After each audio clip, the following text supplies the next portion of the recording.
बहुत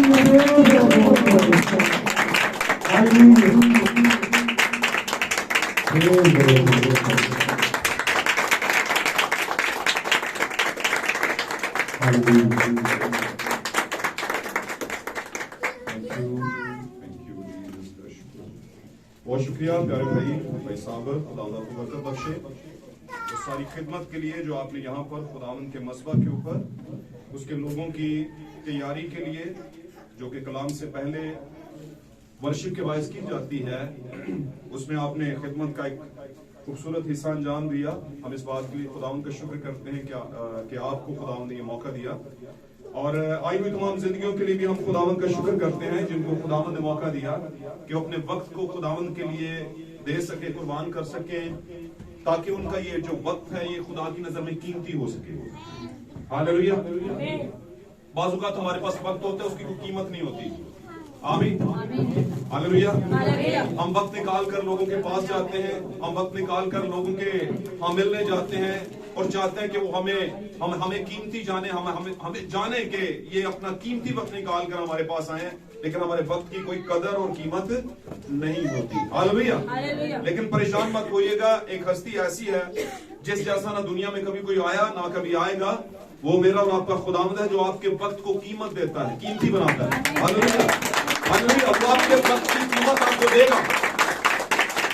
आप जो खुदावंद के लिए सर्व करते हैं वक्त यहाँ पर, हालेलुया, गर्मी में, सर्दी में, सफर में, मिट्टी में, डस्ट में आते हैं जाते, और फिर अपने खास जो एंजॉयमेंट के मामला दुनिया के होते हैं उनसे निकलकर आप खुदावंद की नजर उस वक्त को करते हैं, वो आपको इसका अजर जरूर देगा। हालेलुया। हालेलुया। आइए हम देर के बगैर खुदावंद के कलाम मुक़द्दस की तरफ बढ़ते हैं और उस नविश्ते की तरफ बढ़ते हैं जो खुदावंद ने मेरे और आपके जमाने में आज के दिन के अंदर हमारे लिए रखा हुआ था कि हम इस मन को खाएं और अपने अंदर एक अजीब तरह की जिंदगी को महसूस करें। याद रखिएगा, मन के बगैर कोई भी बच नहीं सकता। ये वो वाला मन नहीं है जो नबी मूसा के जरिए से दिया गया था, ये वो वाला मन है जो हमारे मेरे और आपके मूसा के जरिए दिया गया है। खुदावंद यीशु मसीह हमारा मूसा, आमीन, हालेलुया, हालेलुया, उसके जरिए दिया गया है। Praise God. निकालिएगा मेरे साथ, आए हम खुदावंद के कलाम को देखते, खोलते और उसको पढ़ते हैं और खुदावंद के नाम को इज्जत देते हैं। Praise God. Hallelujah. Hallelujah. Praise God. निकालिएगा मेरे साथ खुदावंद के कलाम मुक़द्दस में से पहला पत्रस, नए अहदनामा में से मुक़द्दस पत्रस का पहला खत, उसका दूसरा बाब और उसकी तीसरी आयत से लेकर 8वीं आयत तक हम इसे तलावत करेंगे। सभी इसको गौर से सुनेंगे। Praise Lord. हालेलुया। कोई भी भाई इसको बुलंद आवाज में खुदावंद के लिए तलावत करें। जी, पहला पत्रस दूसरा बाब तीसरी आयत से 8वीं आयत तक इसे हम पढ़ेंगे। हालेलुया। जी। अगर तुमने खुदावंद के मेहरबान होने का मजा चखा है, कलीसिया, अगर तुमने खुदावंद के मेहरबान होने का मजा चखा है, उसके यानी आदमियों के रद्द किए हुए पर खुदा के चुने हुए और कीमती जिंदा पत्थर के पास आकर, हाँ जी, तुम भी जिंदा पत्थरों की तरह रूहानी घर बनते जाते हो। तुम भी जिंदा पत्थरों की मानद है कलीसिया, रूहानी घर बनते जाते हो जी, ताकि काहिनों का मकसद फिरका बनकर ऐसी रूहानी कुर्बानियां चढ़ाऊं जो यीशु मसीह के वसीला से खुदा के नजदीक मकबूल होती हैं, ताकि एक रूहानी मकदस, काहिनों का रूहानी मकदस बनकर, क्या बनकर? मुकद्दस बनकर, मकदस। ओके, मुकद्दस बनकर, चलिए देख लेते हैं। ओके जी, पढ़िएगा। तुम भी जिंदा पत्थरों की तरह रूहानी घर बनते जाते हो, ताकि काहिनों का मुकद्दस फिरका बनकर ऐसी रूहानी कुर्बानियां चढ़ाओ जो यीशु मसीह के वसीला से खुदा के नजदीक मकबूल होती हैं। जी, 8वीं आयत तक। चुनाचा किताब मुकद्दस में आया है, चुनाचे किताब मुकद्दस में आया है कि देखो मैं सयून में कोने के सिरे का चुना हुआ और कीमती पत्थर रखता हूँ जी, जो उस पर ईमान लाएगा हरगिज़ शर्मिंदा ना होगा। जो उस पर ईमान लाएगा, कीमती पत्थर पर सयून में रखता हूँ, वो कभी शर्मिंदा नहीं होगा। जी, बस तुम ईमान लाने वालों के लिए तो वो कीमती है, तुम ईमान लाने वालों के लिए तो वो कीमती है जी, मगर ईमान ना लाने वालों के लिए जिस पत्थर को बीमारों ने रद्द किया वही कोने का सिरे का पत्थर होगा। बाज बीमारों ने उसे रद्द कर दिया है, वही रद्दा हुआ जो पत्थर है जिसे कुछ नहीं जाना जाता, वही कोने पे लगेगा और कोने पे बड़ा अच्छा पत्थर लगता है जी। और ठेस लगने का पत्थर और ठोकर खाने की चट्टान हुआ। कोने का पत्थर भी हुआ, ठेस लगने की चट्टान भी हुआ और ठोकर खाने की चट्टान हुआ। और ठोकर खाने और ठेस लगने का पत्थर भी हुआ। आमीन। खुदा के कलाम का पढ़ा जाना सुना जाना भाई से बरकत। इफिसियों का खत निकालेंगे हम जल्दी से। मुकद्दस पौलुस रसूल का इफिसस की कलीसिया के नाम लिखा गया खत, इफिसियों की कलीसिया के नाम लिखा गया खत, उसका दूसरा बाब और उसकी 19वीं और 20वीं आयत को हम पढ़ेंगे जी बुलंद आवाज में जी। पढ़िए दूसरा बाब जी, इफिसियों 2 बाब उसकी 19वीं और 20वीं आयत जी। बस अब तुम परदेसी और मुसाफिर नहीं रहे, ऐ कलीसिया सुने, बस अब तुम परदेसी और मुसाफिर नहीं रहे, बल्कि मुकद्दसों के हम वतन और खुदा के घराने के हो गए। बल्कि मुकद्दसों के हम वतन हो गए हो और घराने के हो गए हो जी। और रसूलों और नबियों की नींव पर जिसके कोने के सिरे का पत्थर खुद मसीह यीशु है, हाँ जी, तामीर किए गए हो जी। तामीर किए गए हो, तुम भी क्या हो गए हो? तामीर किए गए हो जी। उसी में हर एक इमारत मिल मिलाकर खुदावन में एक पाक मुकद्दस बनता जाता है। हर एक इमारत, ये इमारत वो इमारत, सारे मिलकर एक क्या बनते जा रहे हैं? पाक मकदस। मकदस कहते हैं खुदा का घर, यानी कि पाक मकदस एक पाक घर, और पाक घर आप जानते हैं खुदा का घर ही होता है। हालेलुया। बनते जाते हो जी। और तुम भी उसमें बाहम तामीर किए जाते हो, तुम भी उसमें बाहम कलीसिया उसी घर में तामीर किए जाते हो, बनाए जाते हो, ताकि रूह में खुदा का मस्कन बनो। ताकि रूह में खुदा का मस्कन बनो। एक और हवाला लेंगे, तीसरा गवाह मुकाशवा की किताब निकालेंगे 21वां बाब 20वीं आयत। जल्दी से हम पढ़ेंगे एक ही बार हवाले। हालेलुया। ताकि आपको पता चले कि असल में हम बात किसके मुतालिक करना चाह रहे हैं आज। हालेलुया। ध्यान देंगे, सभी ध्यान देंगे। हालेलुया। मुकाशवा 21वां बाब और उसकी 20वीं आयत। 5वीं अकीक की, 6ठी लाल की, हाँ जी, 7वीं सुनहरे पत्थर की। 7वीं किसकी है? सुनहरे पत्थर की। अगर आप इसे 18वीं और 19वीं में पढ़ेंगे तो आपको बात समझ आएगी। 18 19 पढ़ते हैं जल्दी से। 18वीं 19वीं, हाँ आयत पढ़े। और उसका शहर पनाह की तामीर, शहर पनाह की तामीर यशब की, तामीर यशब की, और उसका शहर पनाह की तामीर यशब की थी। और शहर ऐसे खालिस सोने का था जी, जो शिफाफ शीशा की मानद हो जी। और उसका शहर पनाह की बुनियाद, शहर पनाह की बुनियाद, और उस शहर उसका शहर पनाह की बुनियादें हर तरह के जवाहर से आरास्ता थी। बुनियादें जवाहर यानी मोतियों से आरास्ता थी जी, आरास्ता थी जी। पहली बुनियाद यशब की थी, पहली बुनियाद जो मोती लगे थे यशब थे, पत्थर है ये यशब मोती जी। दूसरी नीलम की, दूसरी नीलम की, तीसरी शब चराग की, तीसरी शब चराग पत्थर है जी, चौथी जमुर्द की, जमुर्द की चौथी जी, 5वीं अकीक की, 5वीं अकीक की, 6ठी लाल की, 6ठी लाल की, 7वीं सुनहरे पत्थर की, 7वीं जो है ये खास है, ये गोल्डन स्टोन है, गोल्डन पत्थर है, गोल्डन ज्यूल है। आमीन। इसकी है जी। आगे 8वीं फिरोजा की, 8वीं फिरोजा की, 9वीं जबरजद की, हाँ जी, 10वीं यमनी की, 11वीं संगे शुंगली की जी, और 12वीं यकूत की। 12वीं किसकी है? यकूत की। इसमें चौथा, 5वां, 7वां और 12वां ये बड़े खास है। चौथा, 5वां, 7वां, चौथा, 5वां, 7वां और 12वां बड़े अहम है। खुदा के कलाम का पढ़ा जाना और सुना जाना हम सबों के लिए बाइस से बरकत हो। अजीजों, इस कलाम के बायस अगर किसी पर भी किसी भी तरह की मुश्किल है तो ईमान रखें कि खुदा ने कहा था कि वो अपने कलाम को सादर करेगा और लोगों को शिफा हो जाएगी। आमीन। ईमान रखें, आपकी शिफा होना जारी हो जाएगी। ईमान रखें। हालेलुया। तशरीफ रखिए, खुदा आपको बरकत दे। Hallelujah, hallelujah, praise God. कितने लोग हैं जो हम में सिक्योरिटी गार्ड की जॉब करते हैं? सिक्योरिटी गार्ड की, सिक्योरिटी गार्ड 2-3 तरह के होते हैं। वो भी गार्ड ही होते हैं जो बड़े बड़े नामचीन किस्म के लोग जो ब्यूरोक्रेट्स हैं या बिजनेसमैन हैं या कहना चाहिए कि मुल्की हस्तियां उनके साथ साथ रहते हैं, वो भी क्या होते हैं? गार्ड ही होते हैं, सिक्योरिटी गार्ड ही होते हैं कि नहीं होते हैं कि नहीं? बोलेंगे तो जरा छेती खत्म भी हो जाएगा और जल्दी ये समझ भी आ जाएगी, वरना तुम बैठे रहोगे मैं बोलता रहूंगा, समझ किसी को नहीं आएगी। हालेलुया। तो वो भी सिक्योरिटी होती है जो साथ रहता है बंदा उसका तहफ़्फ़ुज़ करने के लिए। हालेलुया। एक सिक्योरिटी और तरह की होती है, घेर दे के बैठो, कुर्सी डाल की क्या।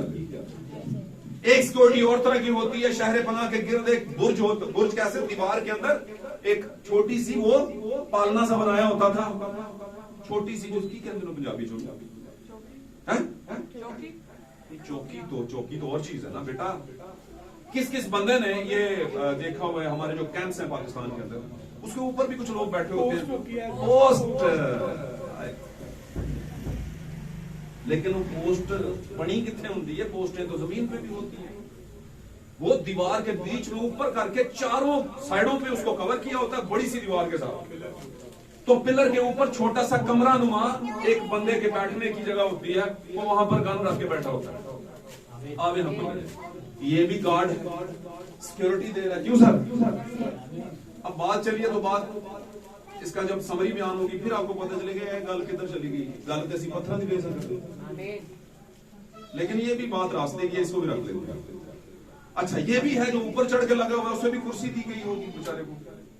लेकिन एक गार्ड वो होता है जिसे कहते हैं काका तू बहना नहीं, तू खलोते रहना है स्टैंडिंग कंडीशन में। और आपने ऐसे सिक्योरिटी गार्ड देखे होंगे जो खड़े ही आपको नजर आएंगे, बैठते नहीं है, शायद दिन में एक आध बार ही उन्हें थोड़ा सा पानी पीने के लिए बैठने दें, वरना वो अंदर से देख रहे होते हैं।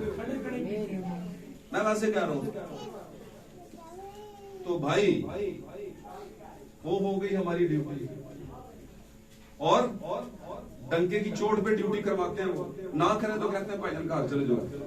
हम सोचते हैं बच्चे कैसे पलेंगे, क्यों बहनों?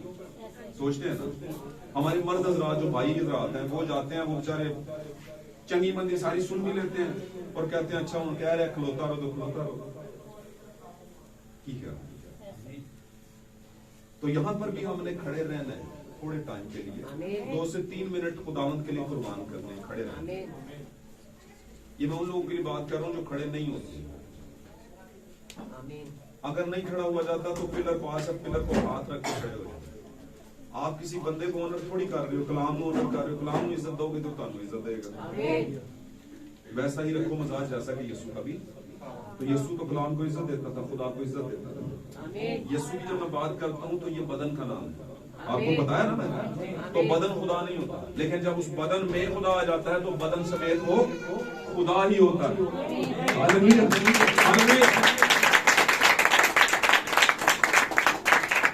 फिर हम ये नहीं कहते बदन को हटाओ सा खुदा को मिलना है, हम ये कहते हैं नहीं, क्योंकि उसको भी पता है कि भाई अगर बदन से बगैर आप देख सकते तो मेरे अंदर आने की उसे क्या जरूरत थी। हालेलुया।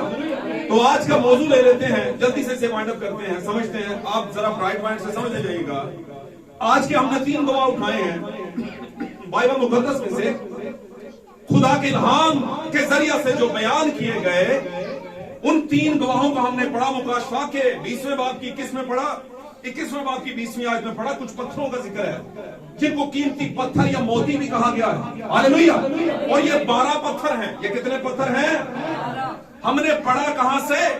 ग्रंथ हमने शुरू किया था पतरस से, और फिर हम इफ्सियों पे गए, और फिर चलते चलते मुकाशफा भी चले गए। हालेलुया। अब हम मुकाशफा से शुरू करेंगे, इफ्सियों पे जाएंगे, और फिर चलेंगे कहां पर? पतरस पे। हम इन तीनों में कुछ एक कॉमन चीज को का जिक्र होते हुए देख रहे हैं जिसको कहा जाता है पत्थर। और आज का मौजू रख लें अपने पास, आपके लिए है ये मौजू। और मौजू जब होता है तो मैं कहता हूं मौजू वो चीज है जो दरख्त के ऊपर किसी फल को जाहिर करती है। फल लगा होगा तो पता चलेगा दरख्त केड़ा है। मौजू पता होगा तो पता चलेगा गल कैसे हो रही है। बात समझ? तो मौजू है लिविंग स्टोन, जिंदा पत्थर। पत्थरों पे बहुत कुछ कहा जा सकता है। सैकड़ों आयात पढ़ी है, लेकिन मैं चंद चीज़ा सी 2-3 पकड़ी है मैंने, और मैंने कहा इसको आपके साथ शेयर करता हूं। हालेलुया। मेरे अजीजों, इस आखिरी जमाने की कलीसिया से ट्रांसफर होकर दुल्हन की तरफ जाने वालों, आपकी जब पैदाइश होती है तो आप छोटे से होते हैं, आपको पता ही नहीं होता आप क्या है। हालेलुया। और फिर वक्त आगे गुजरता है तो आप थोड़ी सी सख्त गजा लेना शुरू होते हैं। फिर वक्त आगे गुजरता है तो आप बाप की उंगली छोड़कर खुद चलना शुरू करते हैं। फिर थोड़ा सा वक्त आगे गुजरता है तो आपको स्कूल में भेजा जाता है। दिन के आधे हिस्से के अंदर आप एक इंस्टीट्यूट में होते हैं, स्कूल में होते हैं। उस टाइम पर कोई आपके आसपास होता भी नहीं और आप 3-4 घंटे कहीं और गुजार के आते हैं और फिर चलते चलते आप मैट्रिक में चले जाते हैं और फिर बाहर चले जाते हैं कॉलेज में और फिर यूनिवर्सिटी और फिर मुल्क से बाहर भी जाते हैं। यूं कह लें कि आपका किसी को परेशानी नहीं होती कि इसका क्या बनेगा। आप खुद ग्रेजुअली बढ़ते जाते हैं, सेहत में, ताकत में, कुव्वत में, दिमाग में, अकल में क्या होते जाते हैं? मजबूत तरीन होते जाते हैं, दामर तरीन होते जाते हैं। आमीन। 2000 से ऊपर साल गुजर गए यीशु मसीह को जान देकर आसमान पर गए हुए एक बड़े वादे के साथ। हालेलुया। उसने बड़ा वादा किया। क्या किया? उसने कहा, देखो मैं दुनिया के आखिर तक तुम्हारे साथ हूं। मेरे हुक्मों पर अमल करना और खास तौर पर वो हुक्म जो आखिरी टाइम पर उसने दिया। आमीन। सब दुनिया में जाओ, शागिर्द बनो। हालेलुया। और उनको बाप और बेटो और उनको दस के नामों में नहीं, नाम में बपतिस्मा दो। ये काउंटी नहीं है, ये अलकाब है। आमीन। ये कैरेक्टर्स हैं। कैरेक्टर काउंटी नहीं होते। कैरेक्टर आपकी स्किल के बायस, आपकी अहमियत, आपकी एबिलिटी के बायस। आमीन। आपको दिए जाते। कैरेक्टर शख्सियत नहीं होता, आप शख्सियत हैं जिसमें कैरेक्टर है। आप एक ही शख्स कई तरह के रिश्तों में बंधे हुए हैं, लेकिन कई तरह के लोग नहीं हैं। आप एक ही शख्स हैं जो कई तरह के रिश्तों में बंधा हुआ है। इस बात को रखने अपने पास बुनियादी बात है। आज दुनिया इस कंफ्यूजन से निकल नहीं रही। वो 3, 4, 5, 6, 7, 8 शख्सियात बना देती हैं और फिर कहते हैं, भाई जी इंज नहीं थे इंज। हम कहते हैं बिल्कुल इंज ही, इसी में रहना, सिलेबस में रहना। द बुक ऑफ रेवलेशन दे दी गई है। आमीन। उसमें बताया गया है कि ये कैरेक्टर है या अशखास है। ओके, खुदा ने हुक्म दिया, खुदा चले गए। उसने कहा उतनी देर तक इस काम को ना करना जब तक कि यरूशलेम तुम्हें आसमान से कुव्वत का लिबास ना मिले, और जब तुम्हें कुव्वत मिलेगी तो फिर तुम क्या होगे? मेरे गवाह होगे। कहां से? यहूदिया, सामरिया, बल्कि दुनिया की इंतहा तक मेरे क्या हो जाओगे? गवाह हो जाओगे। क्योंकि जब रूह आएगा, हालेलुया, तो वो सिलेबस जो मैंने तुम्हें पढ़ाया था उसका मतलब बताएगा। भाई, जो किताब मैं तुम्हें पढ़ा कर गया, जो कि पहली अनाजील की सूरत में पढ़ी है, जब इसे पढ़ोगे तो रूह बताएगा इसका मतलब क्या है। और जब मतलब ही ना पता हो तो एग्जाम्स में आप फेल हैं, -0 आ जाएगा। हालेलुया। मेरे अजीजों, आप कलीसियाई जिंदगी, कलीसियाई सफर से निकलकर दुल्हन के पैरामीटर पर आने वाले हैं। मैं ये नहीं कहता आ चुके, आने वाले। सही क्या? ये मजबा झूठ बोलने वाला नहीं है। इस पर झूठ बोलने वाले की अदालत होगी बड़ी तगड़ी किस्म की। मैं नहीं हिस्सा बनना चाहता। आमीन। यीशु मसीह ने कहा, हाँ को हाँ कहना और ना को, जो इससे ज्यादा है वो क्या है? गुनाह। हालेलुया। वो छोटा सा रेवड़ जो एक जमाने में यीशु को दिया गया, यीशु ने कहा, जितने तूने मुझे दिए हैं वो मेरे पास वापस जरूर आएंगे। हालेलुया। क्यों? क्योंकि भेड़े हैं, वो मेरी आवाज पहचानती हैं, लेकिन जितने दिए हैं वो ही आएंगे। आमीन। जो नहीं दिए वो 70 की तरह वापस जाएंगे। और फिर आगे 12वां भी एक ट्रिक हो गया, और फिर करते करते 71 चले गए। और फिर आगे जब यीशु उठाए जाने लगे तो मेरे अजीजों वहां पर भी कुछ ने क्या कर दिया? लेकिन खुदावंद ने उस पहाड़ पर उन्हें बुलाया जो उनके लिए मुकर्रर किया हुआ था, और यीशु उनसे मिला। बाज ने सजदा किया और बाज ने क्या किया? पायन उंगली तक हाले भी शक। बात समझ आ रही है तुम्हारे यहाँ? हालेलुया। आपकी आमीन बोलने के पीछे बरकत है आपकी। बड़ी बड़ी सेमिनरियां, बड़े बड़े ये मैं यहाँ से बात कर रहा हूँ, मैसेज की बड़ी बड़ी तालीमात रख ले अपने पास, कुछ भी फायदा नहीं होगा जब तक आमीन नहीं करेंगे। आमीन का मतलब क्या है? यही सच है, यही हक है। इब्रानी जुबान में लिखा है आमीन आमीन। मैं तुमसे सच सच कहता हूं, सही कह रहा हूं। जब यीशु कहता है मैं तुम्हें सच सच कहता हूं, तो इसका मतलब है आमीन आमीन। आपको पता है यीशु मसीह के मुतालिक मुकाशमे में लिखा है वो जो वाहिद जिंदा बहक और आमीन है। पढ़ा है किसी ने? किन्ने किन्ने पढ़ा है? ये किसने पढ़ा है? हालेलुया। सॉरी, पाकिस्तानी जुबान बीच में थोड़ी सी इस्तेमाल करनी पड़ती है, मादरी जुबान भी, ताकि किसी एंगल ना समझ आए। आमीन। और मैं अक्सर कहा करता हूं, इस बात को भी रखें अपने पास, अगर टीचर सही बात करे तो वही सही टीचर है। वो अच्छी लगे, मीठी लगे, कड़वी लगे, नमकीन लगे, नो प्रॉब्लम। आपकी किस्मत अच्छी है कि आपको टीचर बेहतर मिल गया। मैं उस टीचर की बात नहीं कर रहा जो आपके सामने मैं खड़ा हूं, मतलब नहीं नहीं नहीं, ये मेरे अंदर है कोई जो बोल रहा है। मैं उस टीचर की बात कर रहा हूं।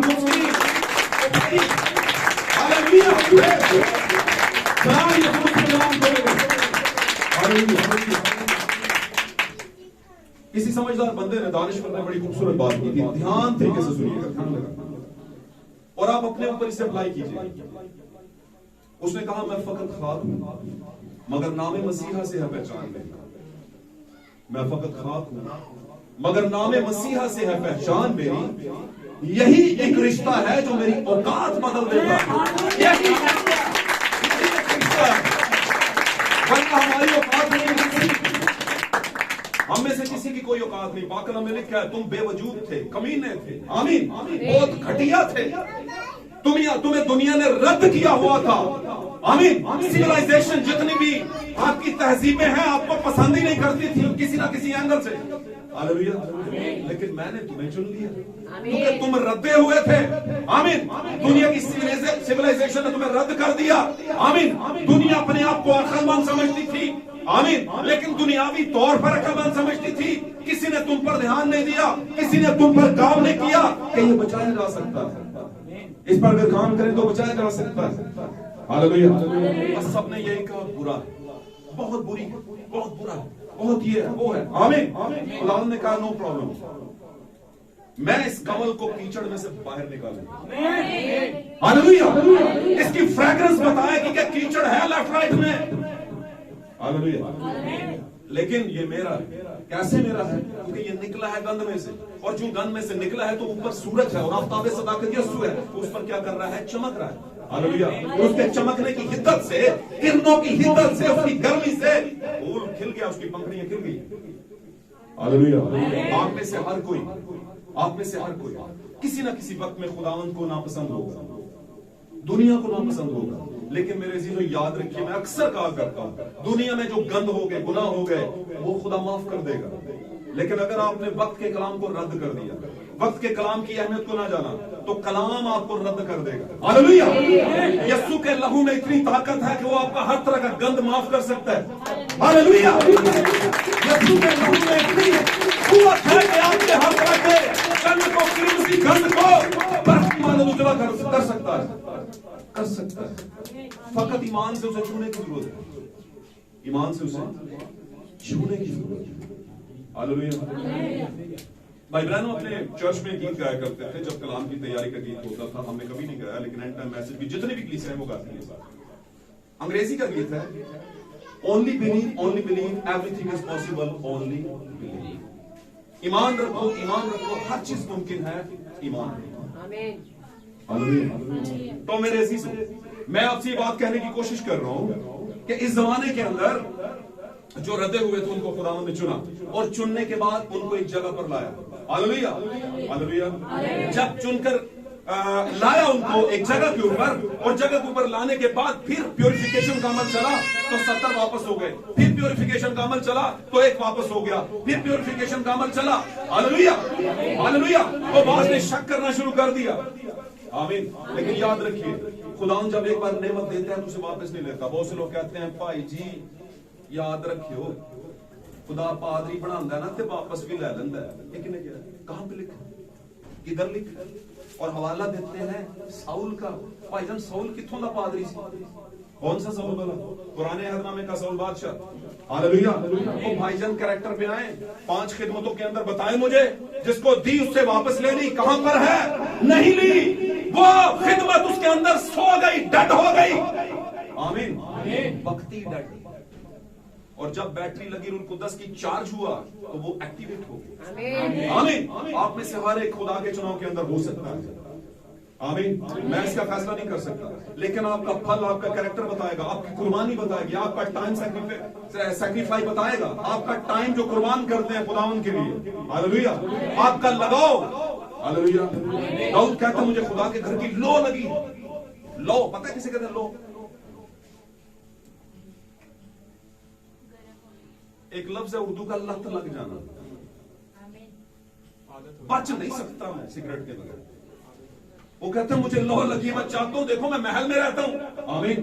उसने नबी, उस वक्त के नबी से कहा मैं तो इतने आलीशान महल में रहता हूं, लेकिन खुदा का घर, खुदा का संदूक बेघर पड़ा है, खैमे में पड़ा है, तो मुझे लो लगी हुई है, मैंने घर बनाना। खुदा ने कहा लो लगी है, वेरी गुड, लेकिन तू नहीं बनाएगा, तेरा बेटा इस लो को पूरा करेगा।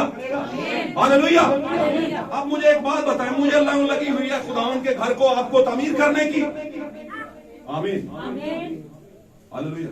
और अगर खुदा ने मेरी जिंदगी में ये घर बनाने की ना रखी तो कोई कलीसियाई बेटा जरूर बनाएगा ये।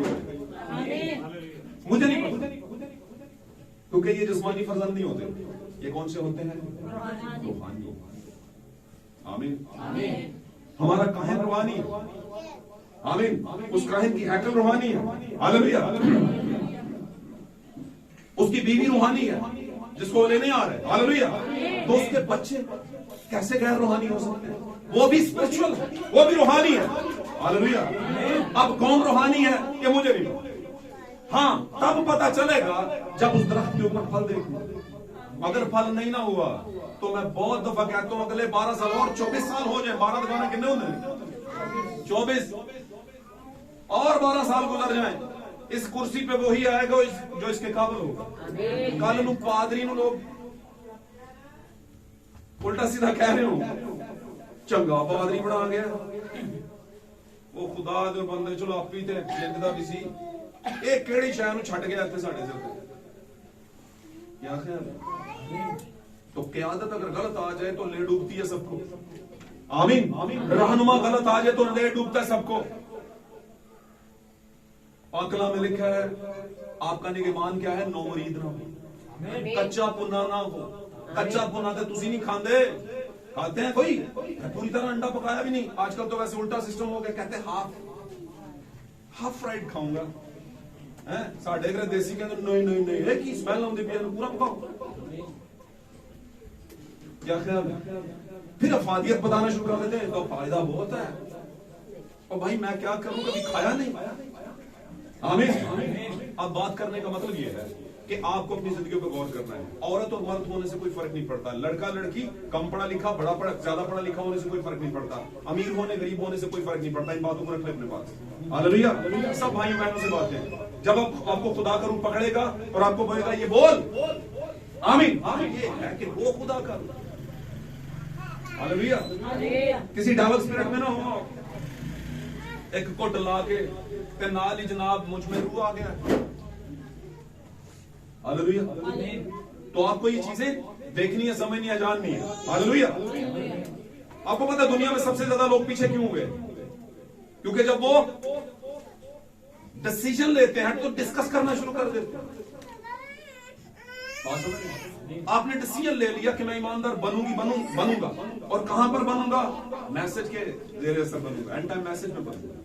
फिर आपने कहा मुझे वहां जाना चाहिए कि नहीं, वैसे की करना चाहिए। ये क्या है? डिसीजन। तो डिस्कस नहीं करनी, ये डिस्कस।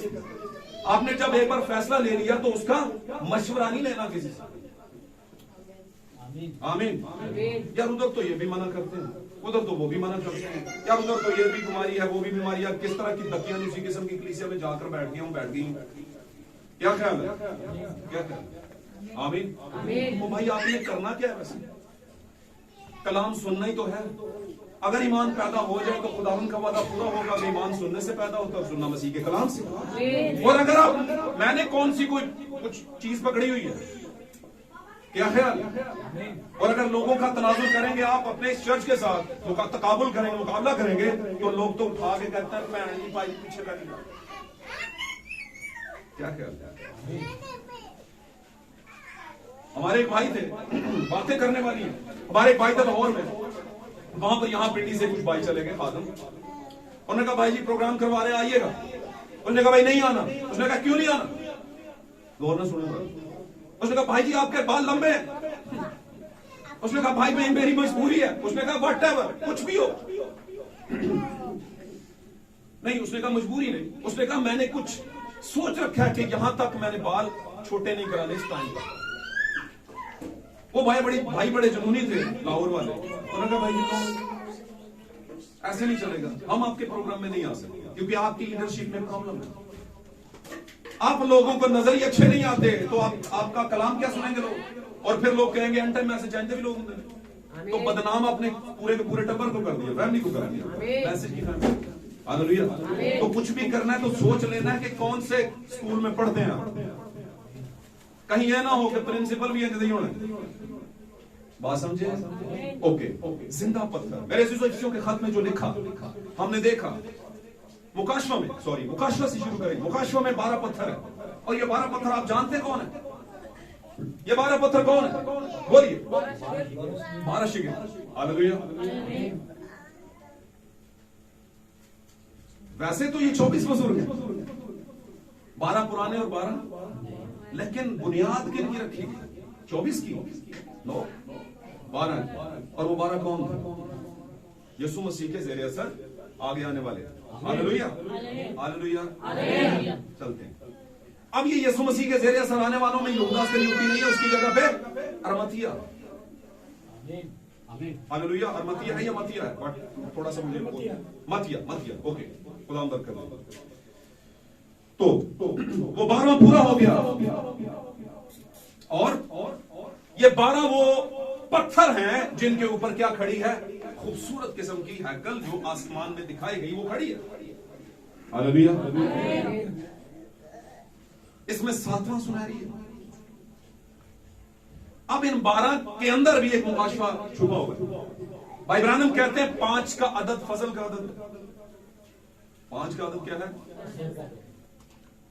लेकिन बाज़ मानों में ये 5 का अदद जो है, 5 का अदद जो है, ये 5 कोनों वाले सितारे की तरफ भी इशारा करता है। और 5 कोनों वाला सितारा दाऊद का सितारा नहीं है, ये क्रिसमस का सितारा है। और दाऊद का सितारा और क्रिसमस का सितारा, ध्यान रखियो, अगले महीने क्रिसमस की उस तो अगले हमने घरों में 5 नोकों वाले, 5 कोनों वाले सितारे लगाए। किसी ने आज तक इस पर नहीं सोचा ये 5 कोनों, क्योंकि सोचने की जरूरत ही नहीं है। हम तो भाई एंजॉय कर रहे थे, इतना गहरा कौन सोचे? भाई सोचे हम, शेर को सोचना पड़ेगा कि शिकार के लिए करना है। कुत्ते बिल्लियों को क्या लगे कि शेर का शिकार हमने कैसे करना है? क्या ख्याल है? तो 5 कोनों वाला सितारा दाऊद का सितारा नहीं है। दाऊद का सितारा कितने कोनों वाला है? 6 वाला, 6 कोनों। आमीन। दाऊद का सितारा। ओके, तो दाऊद का सितारा कामिल सितारा है। हालेलुया। अब दाऊद का सितारा कौन है? दाऊद का सितारा आप जानते हैं, अभी भी आप जाइएगा उस पे देखिए, आप बनी इस्राइल के झंडे के ऊपर एक सितारा आपको नजर आएगा, उसके कोने जरा चेक कीजिए। उनको नहीं लगता कि ये भी तो सितारा ही है, हम 5 वाला कर लेते हैं। हालेलुया। ये 5 कोनों वाला 6 से 5 में किसने कर दिया और उसी को क्यों चला रहे हैं? हालेलुया। तो इन चीजों पे गौर करें। तो 5 का जो आदत है, 5th डायमेंशन, बेसिकली 5वां जो मकाम है, 5वीं जो जगह है, जमीन पाताल से लेकर खुदा के तख्त तक जो 5वां मकाम है वो इब्लीस का। और वो कौन सा मकाम है? जहां पर लिखा है तुम्हारी जंग खून और गोश्त से नहीं बल्कि तारीकी की उन रूहानी फौजों से है जो आसमानी मकामों में। कौन से मकाम? 5वां मकाम।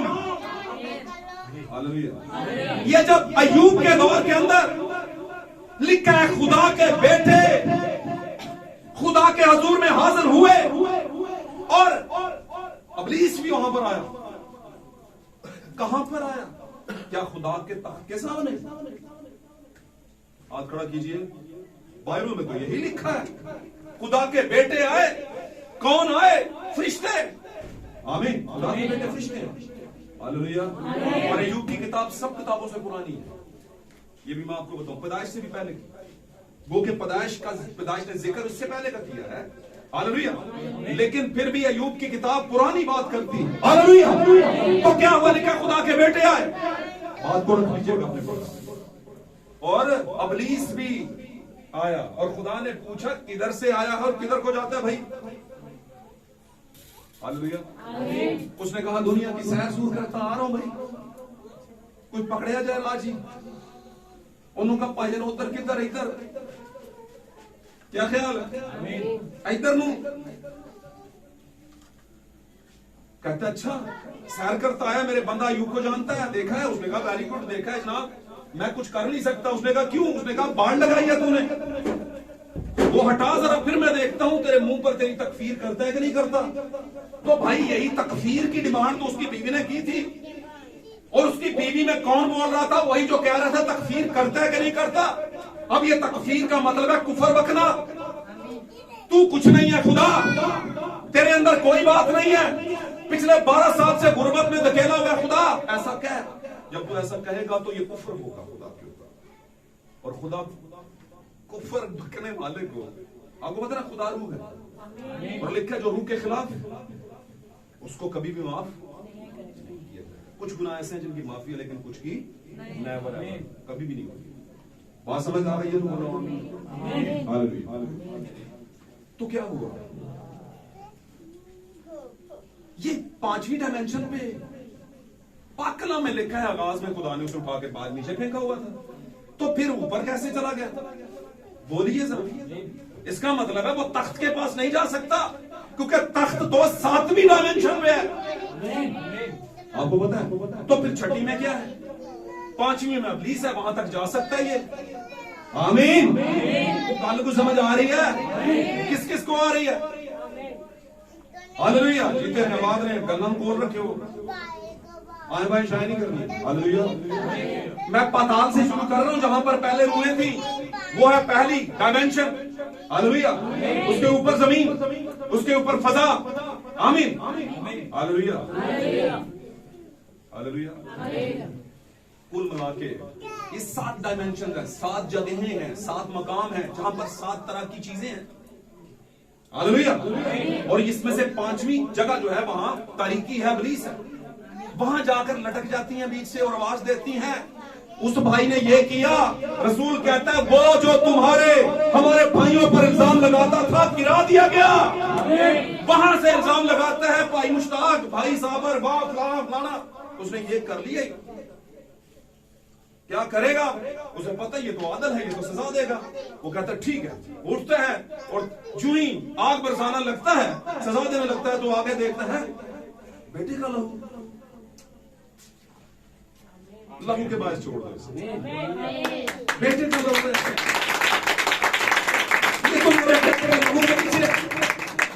ओके। अब गजब भड़का था वो, तो उसने पहले ही बेटे ने कीमत देकर लहू रख दिया, उसके ऊपर डाल दिया। आमीन। ये तो मेरे बेटे के लहू के नीचे है, बर्रा के लहू के नीचे, क्या कहूंगा इसे? वो कहता है ठीक है, इल्जाम लाना पे, लेकिन कीमत तो दी हुई है ना। आमीन। अब मेरे इस बेटे ने इसकी कीमत दे दी है, इसकी जगह खड़ा हो गया, अब ये भी मेरे बेटे का हमराज हो गया, मैं इसे नहीं मार सकता। आमीन। इस पूरे डिपार्टमेंटल स्टोर के अंदर कीमत पहले ही पापा जी ने दे दी हुई है। मुंडा चिप्स खाए, जो मर्जी खाए, मैंने तो कीमत दी हुई है। क्यों डांटते हो इसे? आमीन। बात समझ आ रही है तो बोलो आमीन। जिंदगी तो क्या हुआ? वो भाई तख्त के सामने नहीं गया, तख्त तो 7वें पे है, 7वें में कामलियत है, नूर है। आमीन। उसका तो कोई आम शख्स बड़े तरीके से जाता है वहां पर, तो ये इब्लीस कैसे जा सकता है जो कि पहले गिराया जा चुका है? ना फरमान। हालेलुया। इसका मतलब पांचवें से बात कर रहा, तो मैं कह रहा था पांचवा पत्थर जो है वो बताया गया है कि ये शागिर्द है, रसूल है, रसालत की तालीम है। हालेलुया। ये वो पांचवा नहीं है, लेकिन वैसे पांचवा एक हवाले से ये भी हमने सीखा है, हम पर ये भेद खोला है कि ये 5 कोनों वाला सितारा असल में इब्लीसी सितारा है, 6 कोनों वाला दाऊद का सितारा है। तो आज दुनिया में हमारे मसीह की पैदाइश के नाम को लेकर के 5 सितारों वाला कोना लगाया होता है। सितारा किसके ऊपर? ट्री के ऊपर। आमीन। और ये भी होता है कि जितना बड़ा सितारा होता है बांस के ऊपर लगाया हुआ, उतनी ही बड़ी बोतल नीचे खोली होती है। बड़े हालात ऊपर नीचे हो गए। ओके। तो क्या है कि पांचवा, चौथे की बात करें तो चौथा मजबूती की अलामत, 4 पिलर्स, पता है ना आपको, ईमान के 4 पिलर, दुआ करना, रोजा रखना, रफाकत और तालीम पाना। आमीन। 4। अब जब 7वें की बात करें तो आप जानते हैं 7 जो है वो 7 सील को बयान करता है, और 7 सील कामलियत है। और वो कौन है? खुदावंद यीशु मसीह 7 का निशान है, कामिल है, 7वीं मोहर है। हालेलुया। और 7वें को इसीलिए सुनहरा कहा गया, सुनहरा। आमीन। आमीन। तो इन चीजों को हमने क्या रखना है? अपने पास रखना है। पाक कलाम इफ्सियों के खत में वो कहता है, दूसरे उसमें चले जाते हैं, इफ्सियों के खत में कहता है कि भाइयों हम भी क्या है, मिलकर सारे पत्थर जो है जिंदा पत्थरों की एक इमारत बनते जाते हैं, यानी वो घर बनते जाते हैं जिसमें खुदा रहता है। समझाने की कोशिश कर रहा है। अब आप अपने आप को देख लें कि क्या वो एक पत्थर जो है, जिंदा पत्थर जिसमें जिंदगी है, क्या वो आप हैं? और अगर आप हैं तो आप में से जिंदगी दूसरों को भी नजर आएगी। और अगर आप कहते हैं हाँ मैं भी जिंदा पत्थर हूं, तो आपके कैरेक्टर से नहीं लगता, मिजाज नहीं लगता आपका यीशु जैसा, तो फिर आप जिंदा पत्थर नहीं है। आमीन। तो वो कैरेक्टर लेकर आए, वो उस तरह का मिजाज अपने अंदर लेकर आए। हालेलुया। थोड़ी सी मुश्किल होगी, लेकिन ये तो सभी को हुई थी, रसूलों को भी हुई थी, यीशु को भी हुई, सभी को, लेकिन कैरेक्टर नहीं छोड़ा, अपनी पहचान नहीं छोड़ी। आमीन। आमीन। दुनिया में कुछ ऐसी चीजें हैं जो कभी अपने कैरेक्टर से बाहर नहीं जाती। क्या शेर को कभी भौंकते हुए देखा? क्या उकाब को कभी ची ची करते थे कि ची ची ची ची? नहीं, ऐसा नहीं। कुत्ते को कभी शेर की तरह रोर करते देखा हो, झाड़ते हुए रोरिंग? नहीं देखा। क्या ख्याल है? भेड़ियों को कभी भेड़ की तरह मैं करते हुए देखा? नहीं कर सकता। हालेलुया। पाक कलाम में मुकाशरों में लिखा है, फिर उसको मैंने देखा, वो बर्रा था, और बर्रा बातें तो करता था, नजर तो आता था बर्रे की तरह। हालेलुया।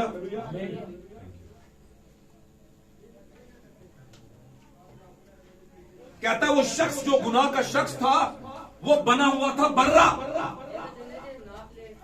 वो नजर आता था बर्रा, यानी भेड़ का बच्चा, बछड़ा। हालेलुया। बछड़े की तरह, कुछ भी कह ले। लेकिन जब वो बातें करता था तो बातें अजदहा की तरह करता था। पढ़ा है किसी ने? मुकाशों में लिखा, कहता उसकी बातें अजदहा की तरह थी। इसका मतलब क्या कि असल में वो क्या था? अजदहा। अजदहा किसे कहते हैं? ऐसा सांप जो निगल जाए पूरे का पूरा। लिखा है जब वो औरत हामला थी, मुकाशा 12 बाप वाली, तो बच्चा जनने की तकलीफ में थी, और बच्चा जनने को थी, तो उसने अपना मुंह खोला हुआ था कि जो ही बच्चा पैदा हो मैं इसे हड़प कर जाऊं। लेकिन कहता है उस औरत को, आकला में लिखा है, उस औरत को एक अच्छी जगह पे, महफूज मुकाम पे पहुंचाया गया। किसके जरिए से? 2 उकाब के पर दिए गए, बड़े उकाब। हालेलुया। और आप जानते हैं वो मैं और आप। अच्छा, इफ्सियों के खत में लिखा है कि तुम्हें जिंदा पत्थरों की एक इमारत बनने की जरूरत है। अगर आप जिंदा पत्थरों की इमारत नहीं है तो इसका मतलब है कोने के सिरे का पत्थर जिंदा था, उसको रद्द किया गया था अपने जमाने में। आमीन। और रद्द किए हुए को खुदा ने उठाया, और अपनी जो कलीसिया है उसको जब दुल्हन बनाया उसने, तो उसके अंदर एक कोने के सिरे का पत्थर लगाया, जो कि कोने के ऊपर हमेशा अच्छा पत्थर लगाते हैं। आमीन। अब एक और भी बात है, जो कोने वाली चीज होती है, कोने का पत्थर होता है, उस पर अगर कोई लग जाए ना तो जख्मी बड़ी जल्दी हो जाता है। तो उसने कहा ये ठेस लगने का पत्थर और ठोकर लगने का पत्थर ठहरा। ठेस और ठोकर का मतलब समझते हैं कि जो यीशु ने फरमाया इस जमाने, 7वें जमाने के अंदर रूह के जरिया से छोटी सी किताब लेकर नबी को दी, और उसमें जो फरमाया है खोल कर मोरों को, उससे बहुत से लोगों को क्या लग जाती है? ठेस लग जाती है। और जब यीशु पैदा हुए तो आपको शायद याद हो, तो मरियम और यूसुफ जब गए थे उधर हैकल के अंदर, तो वहां पे बुजुर्ग शमऊन जो बड़ी देर से जिंदा थे, खुदा ने उसे जिंदा रखा था कि जब तक तू अपनी आंखों से मेरी निजात ना देख ले तू रुखसत नहीं होगा। हालेलुया। तो शमऊन ने देखा, और जो ही देखा उसने एक नबूवत कर दी। उसने क्या कहा? उसने कहा ये बच्चा बहुत से लोगों के गिरने और बहुत से लोगों के उठने का बायस होगा, सबब। और ऐ मरियम तेरी जान भी तलवार से छेद दी जाएगी। यह नबूवत थी, यह नबूवत थी, और ये कोई रूहानी बात नहीं थी। यीशु मसीह की जो जमीनी वालदा थी मुकद्दसा मरियम, वो भी शहादत के अंदर गई थी। जितने भी शागिर्द थे और जितने भी ईमानदार बहनें थी उनको कत्ल कर दिया गया था। सही कह रहा हूं, बहुत कम थे जो अपनी हकीकी मौत मरे थे। आमीन। उसने कहा तेरी अपनी भी जान तलवार से छेद दी जाएगी, और ऐसा ही हुआ है। आमीन। कब हुआ? जब यीशु मसीह आसमान पर उठाए गए 120 की जमात के बाद, जब इन्होंने वर्क शुरू किया, आमीन, काम शुरू किया, तो लोगों ने इन्हें मारना शुरू कर दिया। आप जानते हैं स्तिफनस को मार दिया गया, ठीक है। और इसी तौर पर आगे बहुत से शागिर्दों को, और फिर आखिर में मुकद्दस पौलुस भी रोम में शहीद कर दिए गए, मार दिए गए। उनका गला क्या लेके कलम किया गया, सर कलम कर दिया। आमीन। तो मेरे अजीजों, जिंदा पत्थर अपनी जिंदगी के करैक्टर को नहीं छोड़ते। आप अपने अंदर जिंदगी रखते हैं, आप वो पत्थर हैं जिनके जरिए से खुदावंद एक इमारत बनाता है, और उस इमारत में खुद रहता है। एक वक्त आने वाला है वो इसके उठा लेगा। और कौन सा वक्त है वो आने वाला है? कौन सा? आ चुका है। ये है सिरे का वक्त। आमीन। ये है बिल्कुल किनारे की लाइन। अब कोई वक्त आना नहीं, आ चुका है। वो सारी बातें जो यीशु ने कही थी वो पूरी हो चुकी है। यीशु निकले हैकल से, शागिर्द साथ हैं, और शागिर्द कह रहे हैं हैकल के पत्थर देख, हैकल की इमारतें सॉरी देख, कितनी खूबसूरत है। छोटी हैकल नहीं थी, बहुत बड़ी थी। हालेलुया। उसमें बड़ी इमारतें थी। उसने कहा देख कैसे खूबसूरत है, कैसे नजर आते हैं। और उनको ऐसे लगा कि ये कुछ अच्छा बोलेगा खुदा के घर के बारे में। आमीन। लेकिन खुदावंद ने उसमें वहां पर यीशु मसीह ने एक बड़ी जबरदस्त नबूवत कर दी, क्योंकि यीशु मसीह चीजों के पीछे नहीं भागता। यीशु मसीह चीजों के पीछे जो छुपा होता है उसके पीछे बताता है, उसके पीछे भागता और आपको बताता है पाइजन है जल में। बात समझ रहे? क्या कहा उसने? कहा तुम मुझे हैकल की इमारतें दिखाते, तुम ये इमारतें देखते हो जो खूबसूरत है। मैं तुमसे सच कहता हूं वक्त आने वाला है कि इसके पत्थर पर पत्थर इस इमारत की बाकी ना रहेगा जो गिराया। तो कौन सी हैकल की बात कर रहा था वो? उस हैकल, उस जमाने में। अगर उस हैकल के साथ ये हुआ तो आने वाली हैकल के साथ भी कुछ होगा। अब आने वाली हैकल की भी बड़ी इमारतें हैं, है ना?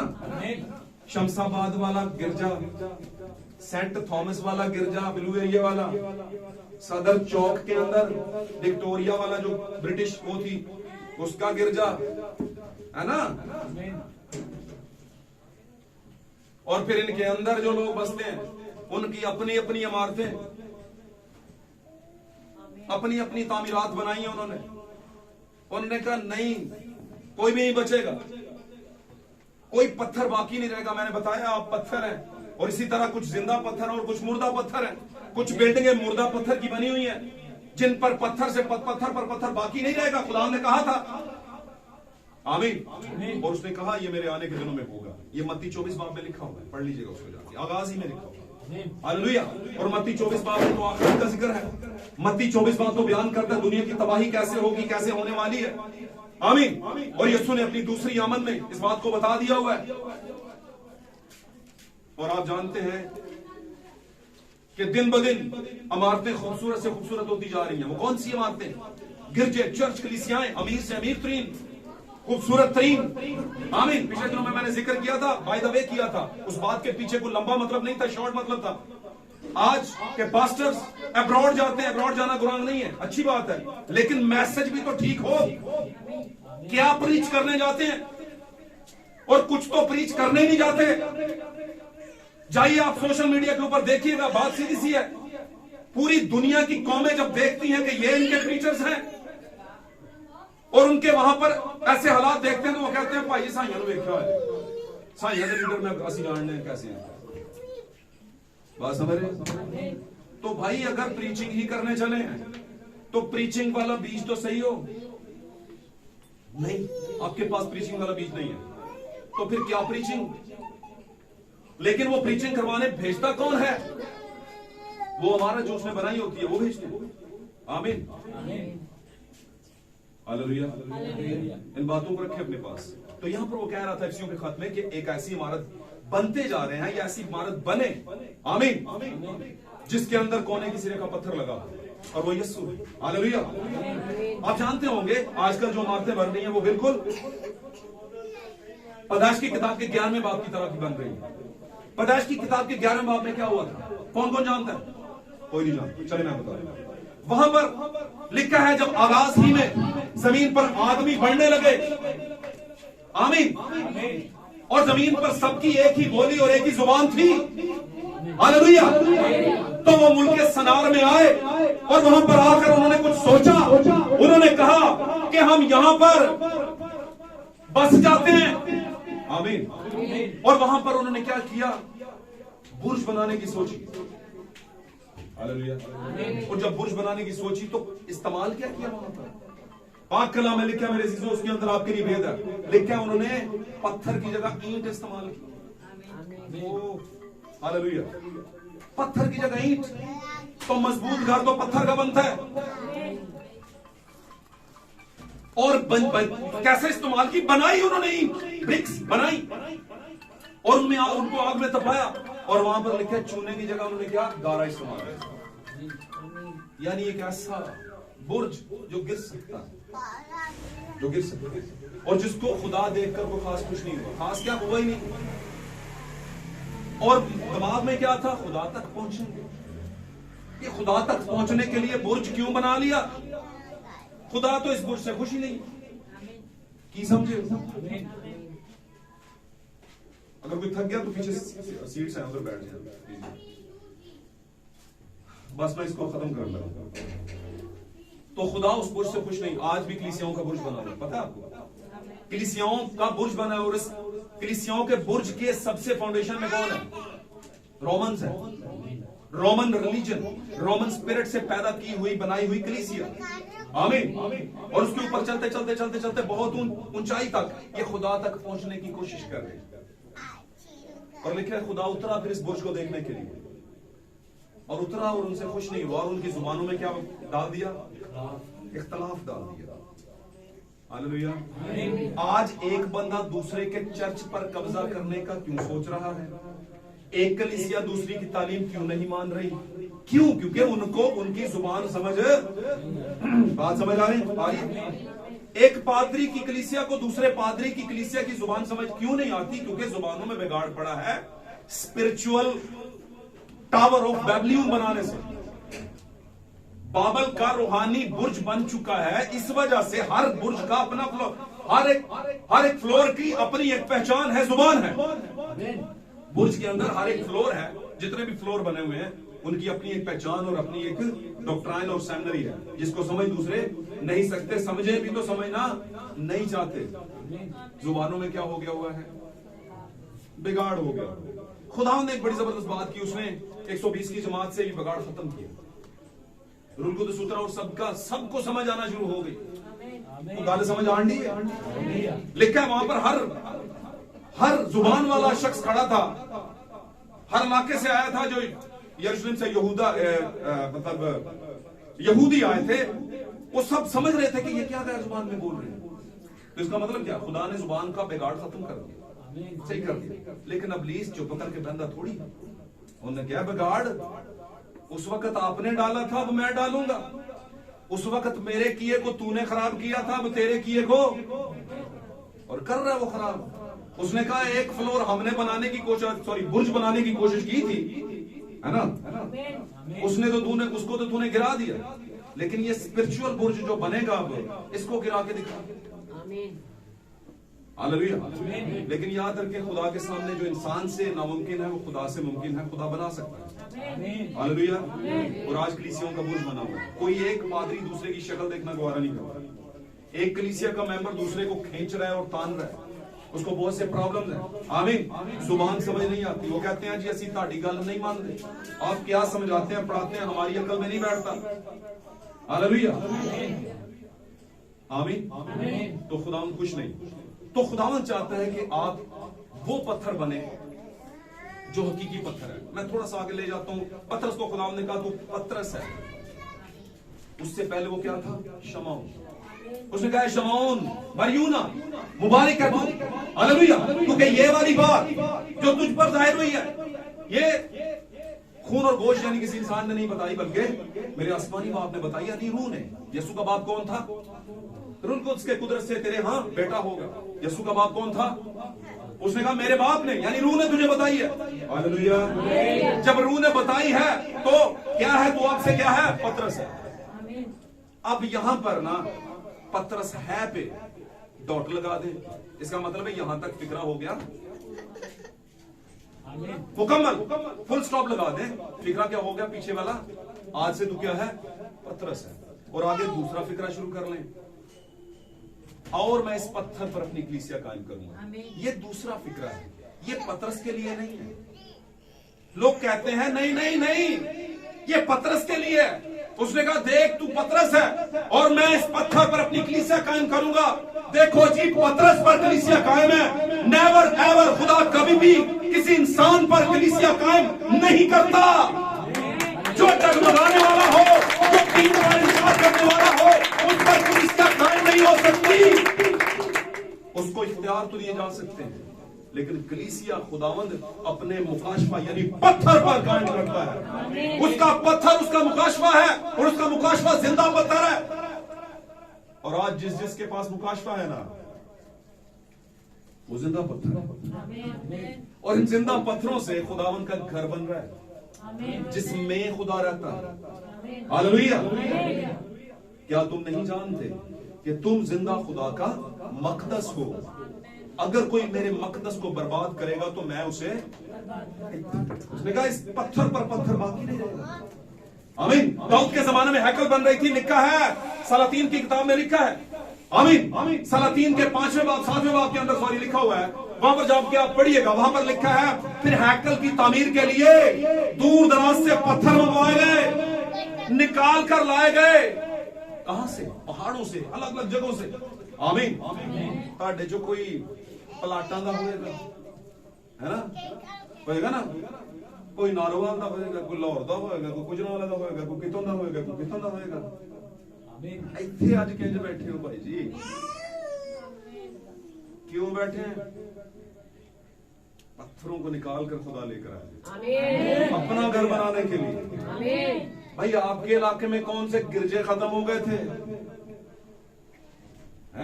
लोगों ने आपको रोका, लेकिन आपने कहा नहीं भाई उधर जाना। क्यों? क्योंकि कदीमुल अय्याम से, आगाज ही से, दुनिया के बनाए जाने से पहले खुदा ने आपके बारे में सोच रखा था कि आप ही वो जिंदगी का पत्थर होंगे, जिंदा पत्थर होंगे जो मेरी इमारत में लगेगा।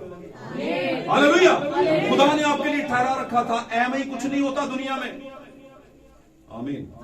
दुनिया में बुराई हो तो उसके पीछे प्लान होता है, अच्छाई हो तो उसके पीछे प्लान होता है। हालेलुया। अगर कोई पास हो तो उसके पीछे काम होता है, मेहनत होती है, प्लान होता है। और अगर कोई नाकाम हो तो फिर भी उसके पीछे कोई काम होता है, प्लान होता है। हालेलुया। बिना वजह कभी चीजें वजूद में नहीं आती, वकूफ में नहीं आती। हालेलुया। तो जैसे उस जमाने में पत्थर लाए गए जगह जगह से, आज भी आखिरी दौर के अंदर खुदा अपनी हैकल को जिंदा पत्थरों से तामीर कर रहा है। और वो जिंदा पत्थर बड़ी बड़ी दूर से आए।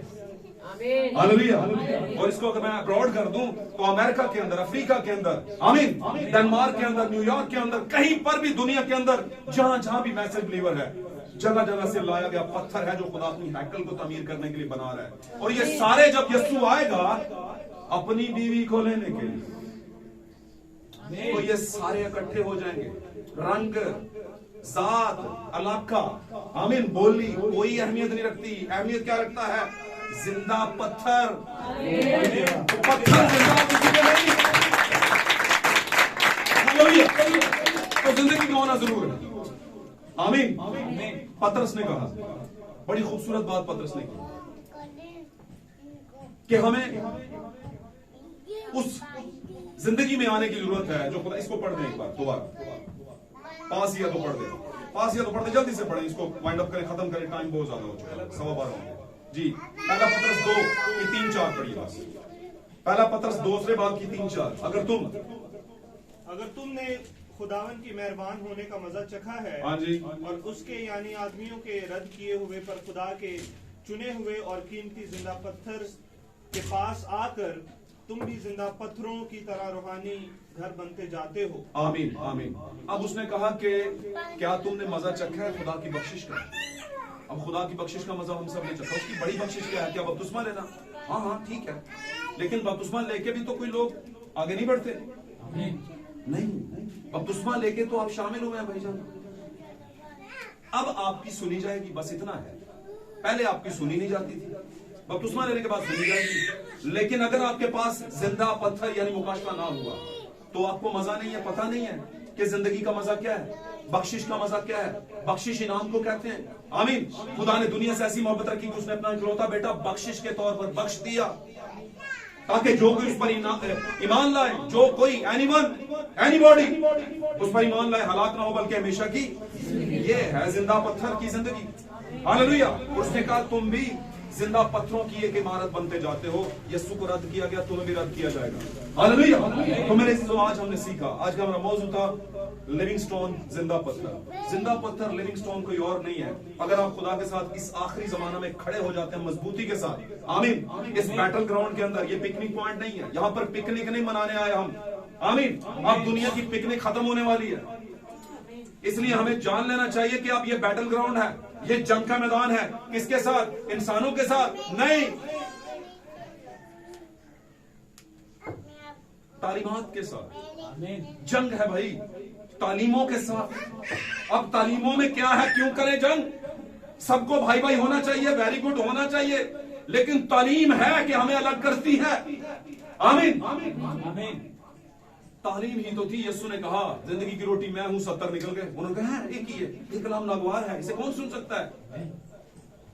तालीम ही थी। तो भाई तालीम जिंदगी लेकर आती है और आपको जिंदा पत्थर बना देती है। आमीन। तो हमारी जंग किससे है? तालीमात से। रूहानी फौजें, जो तारीकी की रूहानी फौजें हैं, वो किसके जरिए काम कर रही हैं आज? गिरजों के जरिए। गिरजा किसे कहते हैं? गिर जाने की जगह, जहां पर जाकर आप गिर जाते हैं, घुटनों के बल हो जाते हैं। हालेलुया। आमीन। उसने कहा मेरे अलावा किसी और के आगे नहीं गिरना, नहीं झुकना।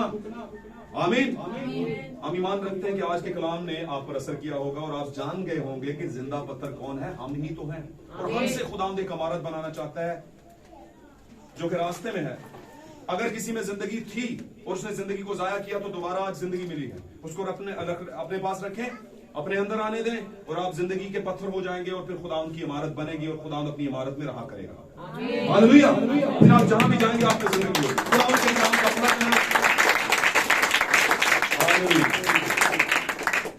खुदावंद इस कलाम के बाद आपको, हमें और हम सबके घरानों को बरकत बख्शे। God bless you, God bless you. हम अपनी आंखों को बंद करेंगे थोड़े वक्त के लिए, आंखों को बंद करेंगे, बड़ी आज़ादी के साथ थोड़े वक्त के लिए गौर करेंगे और हम खुदावंद से कहेंगे खुदावंद क्या मैं वो जिंदा पत्थर हूं जिसकी तुझे जरूरत है? खुदावंद मैंने तेरी बख्शिश का मजा चखा है, मैंने खुदावंद हकीकी तरीके से कलाम के मुताबिक तुझ में पैदाइश ली है, तुझ में शामिल हो गया। Hallelujah hallelujah. क्योंकि तूने फरमा रखा है पौलुस के जरिए से, क्या तुम नहीं जानते कि हम जितनों ने मसीह यीशु में शामिल होने का बपतिस्मा लिया तो मसीह को पहन लिया। मेरे अजीजों अपने ऊपर गौर करिए, अगर आपने मसीह को पहना है तो आप में से मसीह नजर आए। कहीं ऐसा ना हो कि लगे तो आप बर्रा लेकिन बोले तो अजदहा, आप में रूह अजदहा की, वैसा ना हो। आप जो नजर आते हैं वही आप अंदर से भी। अगर आप बाहर से जिंदा पत्थर है तो आप में से जिंदगी निकलनी चाहिए, आप में से जिंदगी जाहिर होनी चाहिए। Praise God. अपनी जिंदगी पर गौर करें। दुनिया की आदतें, दुनिया की बुरी आदतें, हैबिट्स, बुरे माहौल हमें गंद की तरफ लेकर जाते हैं जो हमें खुदा से दूर करते हैं, हमारी जिंदगी को दूर कर देते हैं खुदा से। इस पर गौर करें और खुदा उनके करीब आने की कोशिश करें। Praise Lord, hallelujah, hallelujah. सताइश यीशु मसीह के नाम की, उसके नाम को इज्जत मेरे जलाल में। Praise Lord, praise Lord. खुदा तेरा शुक्र करते हैं। भाई साबर हमारे दरमियान है। भाई साबर के साथ मिलकर खुदा के कलाम जो सुनाया गया और सुना गया उसकी पूरी बरकत के लिए से अगली बात। Praise Lord, hallelujah, hallelujah. अजलाल के बादशाह रहम से बड़े खुदा बेहद शुक्रगुजार हैं जनाब आज के खूबसूरत कलाम के लिए जो खुदा